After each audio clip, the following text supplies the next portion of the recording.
Let's take a trip to Oxnard, California, where the Dallas Cowboys have been holding training camp, and a joint practice yesterday between the Rams and the Cowboys didn't feature one of the best defensive players in the game. Micah Parsons continues to be present at camp but has not practiced as he waits for a new deal. All the while, owner and GM Jerry Jones continues to fuel the feud between players, fans, and front office. It all culminated last week when Micah requested a trade. Jerry then told fans on Saturday, don't lose sleep over it, but changing his tune a bit yesterday, saying he's unsure if the All-Pro edge will be available for Game 1 against Philly. As the Cowboys fan in the room, I would like him to be available. Well, let's get boots on the ground out in Oxnard, California, where we find our NFL reporter, Garrett Podell, joining us. I mean, Garrett, you know more than anybody how important Micah Parsons has been to this team. Obviously, watching him be present at camp has been important, but bring us up to speed here on these conversations that Jerry and Micah have apparently not been having. Good morning, Haley, and you're absolutely right. That's the key thing here is the conversations that Micah Parsons and Jerry Jones have not been having, because that's really why we're at a stalemate here in these negotiations. Because when I spoke with Jerry Jones after practice yesterday, he was asked, have you spoken with Micah Parsons since his trade request on Friday? The answer was no. Okay, so have you spoken to Dave Mulligetta, Micah Parsons' agent? No, I have not.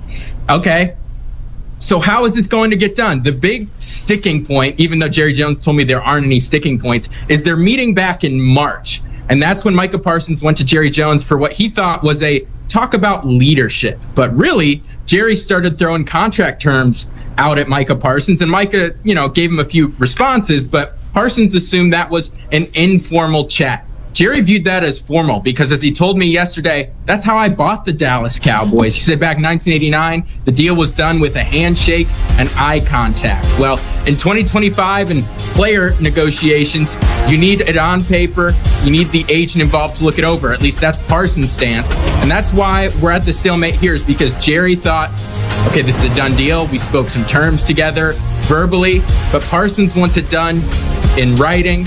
Jerry has yet to reach out to Micah or his agent about this, even though Parsons got these negotiations going in January by setting up a meeting at Jerry World for the College Football Playoff semifinal game against Ohio State and Texas back on January 10th. So Micah has done everything in his power to get these talks going. He's asked Mulligetta to call Jerry.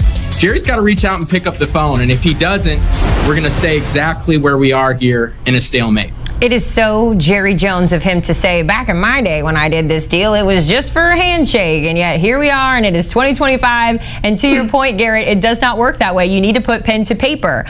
So obviously that has been the cloud over what I would say has been a really positive training camp for the team. I was out there last week. I asked a lot of the guys, is the vibe different? And Dak even told me, he said, yeah, it feels a lot different here. So from your perspective, you got to watch them practice against the Rams yesterday. What were your biggest takeaways there? What have we learned from that joint practice?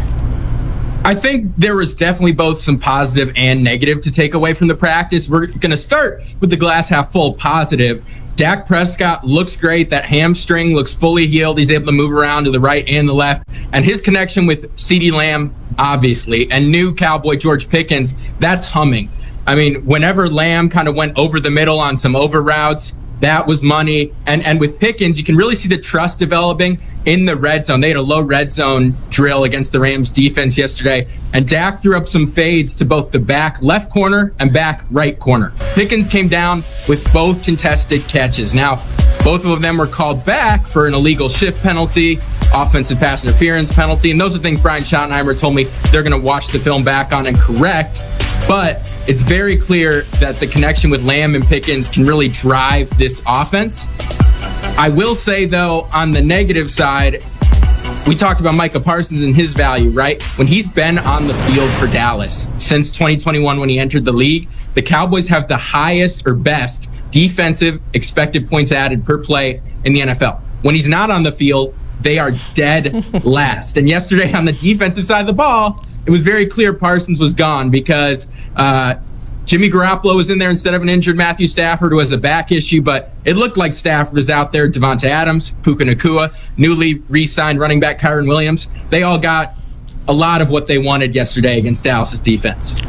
There are some question marks on the defensive side of the ball. I will say my favorite thing that happened all day yesterday was the Joe Milton 100-yard heave down the field to Jalen Brooks with an incredible catch. Jalen Brooks has always been a special player, so I'm excited for him to work into that offense you just talked about as well, Garrett. So some good news on the offense, some questions on the defense. So let's get into the biggest storyline on the field. We know Micah has dominated the headlines off the field, but what's the biggest on the field storyline, Garrett, that you're looking at? To me, it's the young offensive line. I mean, Dallas has invested a lot of high-round picks in these guys. Left tackle Tyler Guyton, 2024 first-round pick. He's not out there because he's got the knee bone bruise situation that he might be ready for week 1, might not. Jerry Jones said, he doesn't feel like it's all that serious when I spoke to him yesterday about Guyton. And then you have Cooper Beebe, second year as a full-time center at Kansas State in college. He was a guard and left tackle. You have right guard Tyler Booker, first-round pick this year, learning a new position. He's left guard in college, right guard now. I spoke with him after practice, and he said, we have to start faster in the run game because honestly, early on and through most of the practice, the offensive line kind of got stonewalled. Brian Schottenheimer said his biggest issue was the Rams linebackers, too much color because the Cowboys wearing white jerseys, Rams blue for defense, too much color in the backfield. And he really wants the offensive line to be able to get to the second level and be the aggressors. And more often than not yesterday, that was not the case for this young offensive line. And Nate Thomas is now in there at left tackle filling in. He was a 2024 7th-round pick. He has not played an NFL regular season game. And so I'm really interested to see how this team can improve and gel over these 3 preseason games because it's going to be tough. Week 1, Jalen Carter, tough, ferocious Eagles, Super Bowl championship D-line, and Dexter Lawrence, the Giants in week 2. It doesn't get any easier for these guys. It just I laugh only because I hear what's on the schedule for this team, and then I'm like, why is Micah not signed? But that's a story for another day. A big issue. We could talk about that for hours. Yes, we could, and we got to keep it rolling. Garrett, a big issue last year, though, of course, was the run game, and it's really been an issue for the last few years. You saw Rico Dowdle kind of pop at the end of this season, but I believe the Cowboys had 6 rushing touchdowns last year, so not good. Being out at practice, you saw the pops, right? Jaden Blue looks really good. Miles Sanders rebranding himself. Javonte Williams has been key. But the problem is that offensive line isn't allowing them to thrive. Is that what you're seeing out there in practice? That's exactly what I'm seeing, Haley. I mean, honestly, in the joint practice yesterday against the Rams, I'd say maybe the best run of the day was one from the shotgun taken by Javonte Williams, and that went maybe 7-8 yards if we're being generous here. And so, yeah, I've seen Jaden Blue. He's got some really nice wiggle. There was a run on Monday that he had in which it looked like he was stuck, but he was in a phone booth, hit a couple juke jump cuts, and he was gone for a nice run. I think the Cowboys have some talent in this running back room. Blue, Phil Maffa, the 7th-round pick out of Clemson, is someone who Brian Schottenheimer said and singled out unquestioned, unprompted, and said he's somebody who's really flashing with his vision since they've gotten to camp here in Oxnard. But honestly, the running back battle, to me, it's going to be very hard to differentiate guys if the holes just aren't there from the offensive line. So that's something, going back to what we were talking about a little earlier, Haley, we need to see that development there if Dallas is going to even be able to discern which running back should be getting which touches. But Javonte Williams, who I spoke to on Monday, he's kind of embraced being the vet leader while also competing with the young guys, and he's the early RB1 here entering the first preseason game. I am hoping that we can get it together because that week 1 game is coming quick. I believe there's 30 days until the Cowboys kick off against the Eagles. Garrett, we know you will be on top of all the storylines and all the conversations coming out of Oxnard, California. We appreciate your time this morning.